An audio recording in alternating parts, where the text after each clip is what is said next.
La ville de Oran a retrouvé son calme. La rue Larbi Ben Midi, c'est là où des manifestants s'étaient donné rendez-vous pour marcher jusqu'à la wilaya à l'occasion du second anniversaire du Irak. Ils sont venus par centaines, ils sont repartis par centaines. Si les pierres avaient une mémoire, se souviendraient-elles de leur slogan « État civil et non militaire »,« Indépendance de la justice et de la presse » ou encore « Par notre pacifisme, on ramènera la liberté et advienne que pourra ». Dans le cortège, certains se sont demandé s'il ne serait pas temps de reprendre les marches du vendredi. Ne serait-ce pas le moment, puisqu'en définitive, ce n'est jamais le bon moment. La faute au Covid, la faute aux arrestations, la faute aux condamnations à la prison, la faute aux caciques d'Alger qui n'entendent rien à rien, ou si peu. À Sidi Bel Abbès, à Mostagadem, la mobilisation était de mise avec toujours les mêmes slogans.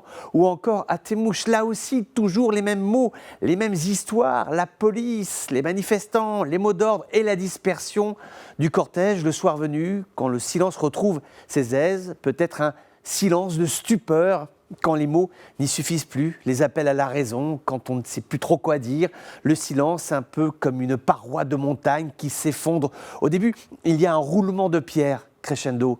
L'effondrement s'annonce par un état de suspension durant quelques millièmes de seconde.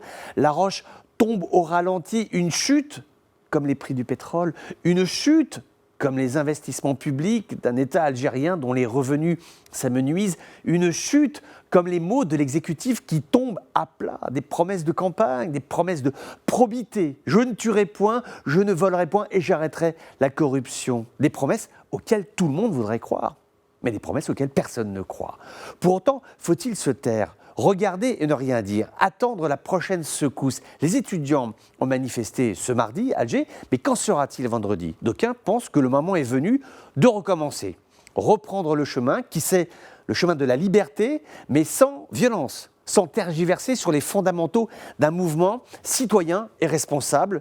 Le silence ne serait là que pour mieux entendre le pas des forces de l'ordre, le cliquetis des hommes en uniforme qui marchent et qui se mettent en position en préparation des manifestations de vendredi, comme s'il n'y avait pas de fin, seulement des répits, comme si le silence était un prélude à des cris de joie ou de bonheur, mais des cris car il en est ainsi des peuples blessés.